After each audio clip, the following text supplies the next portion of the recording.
So the big question is this: how do pastors like us who remain focused on the mission of Jesus and serving our communities without being distracted by everything in the world around us, how do we increase our effectiveness while living a lifestyle that doesn't compromise our health, our families, or our personal relationships with Jesus? That's the question this podcast is going to answer. I'm Dr. Brandon Party Cooper, and welcome to the Ministry Hackers Podcast. Hey everyone, welcome to this episode of the Ministry Hackers Podcast. I'm Dr. Brandon Party Cooper, and I hope you are doing well. I'm wearing one of my Avengers shirts. For those who don't know, I have three boys, 6, 3, and 1, and quite honestly, it's all Marvel all the time. And so me and my wife both have several different Marvel shirts, and this is one of my favorites. It's got Thor and Captain America on there, and so those are two of my favorites. And the boys always like it when I wear my Marvel shirts. And so, I just hope everyone is doing well today and enjoying whatever it is you're doing. I wanted to talk just briefly about how you're doing. In this whole course of this year, there have been a lot of conversations about mental health, mental wellness, how well people in general are taking care of themselves. But the conversation has really rested a little bit on pastors and the challenges. For most of us, this is probably one of the hardest years we've ever navigated. Most of us in ministry, we've had to make a lot of on the fly decisions. We've had to figure out new things and find new ways to do what we've been doing for years and years and years. And so it's just been challenging. At the same time, we've also gone through a season where it feels like it doesn't matter which decision you make on a lot of issues, you're making the wrong decision. So somebody is going to be mad at you no matter what. And, and it feels like it's really hard to get a win for some of us. And so if you're one of those and you're listening to this or watching this on YouTube and you're feeling that frustration, I just want to encourage you that you're just keep going, keep moving, keep following God, keep listening to his voice, because it's a challenging season. There's a lot of gray space. There are no right or wrong answers in a lot of instances. It's just whatever is best, whatever you think is best for you, for your congregation, for your community. And no matter what you decide or which direction you go, you're going to have people who champion what you say and people who are going to critique and criticize what you say. And so, as leaders, a lot of times we have to shut out all that noise, and we just have to, get on our knees, pray to God, and do whatever it is that we feel like he is calling us to, and follow the path that we believe that he has set us on. And so, and I know most of you are doing that. You are doing exactly what you feel like you should, in the midst of a lot of criticism and difficulties.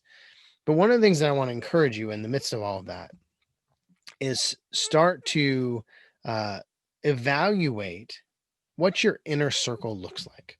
Who are the people that are in your life that you can go to, and you can throw any idea, no matter how crazy or how off of center it may be, and they're going to accept it. They're going to process through it. They're going to give you objective feedback, and they're going to be honest with you without being critical. They're going to keep you in mind and your feelings and your thoughts, and you as a pastor and as a person are going to be at the forefront of their mind, as they work with you and help you.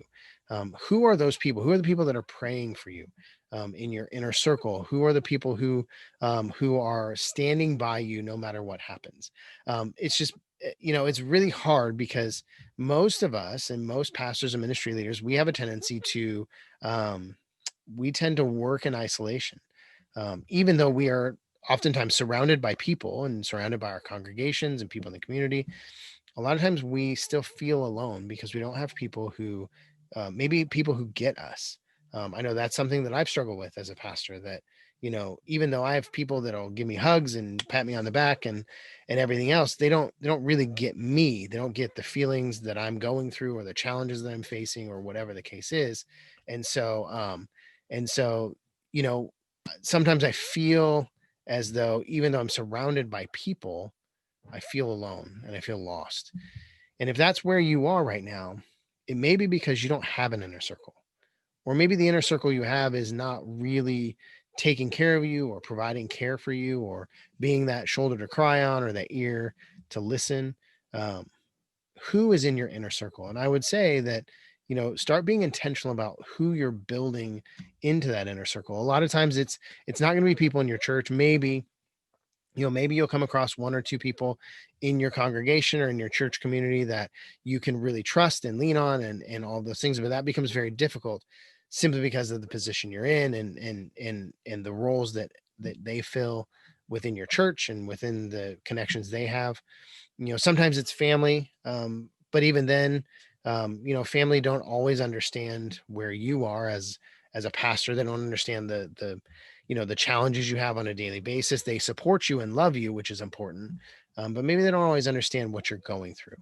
um, and hopefully you have other pastors and ministry leaders that you can lean on and you can trust and you can ask questions to, and run ideas by, and they'll give you honest feedback. And that's what you need. Start building that inner circle that is going to care for you.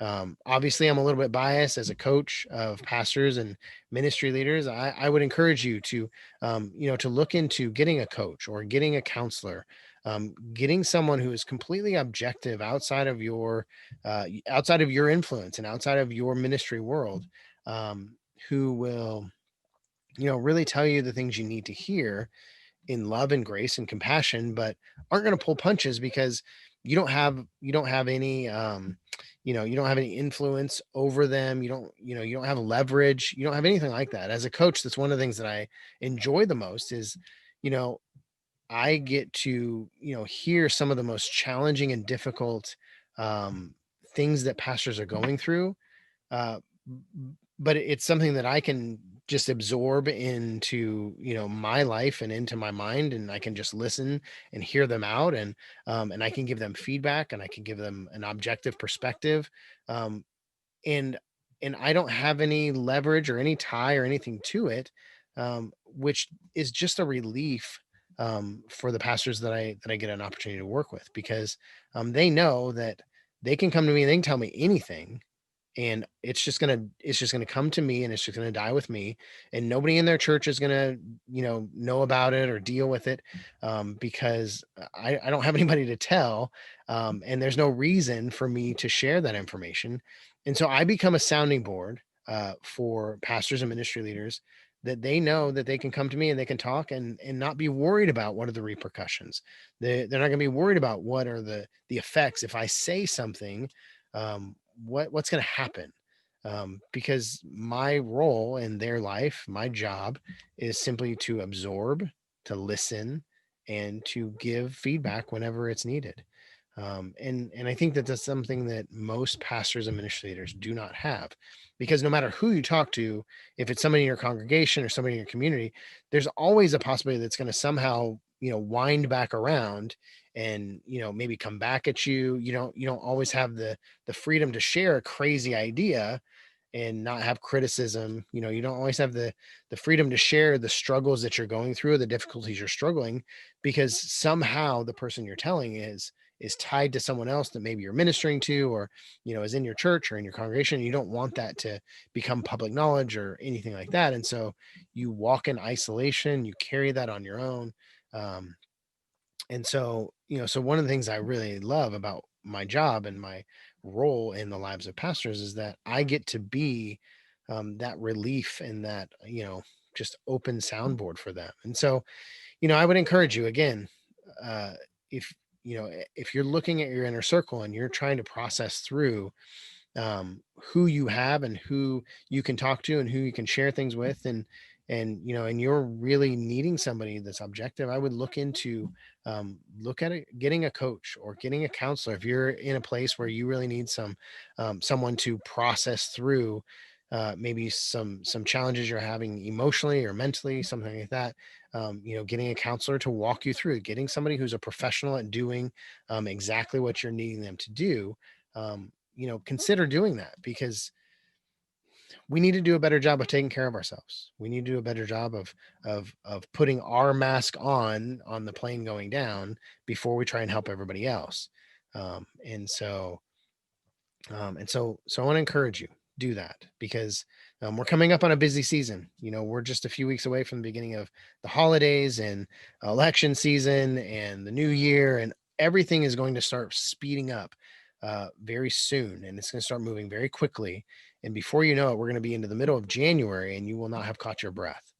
And so I want to encourage you to really put some work in right now in building that inner circle that's going to support you, pray for you, love you, stand by you, and help you navigate some of the challenging steps that are coming. Because I know we all need it, and a lot of times we're not great at asking for it. And so just a little something for you to think about. I want to encourage you to do: build your inner circle, get a coach if you need it, get a counselor if you need that.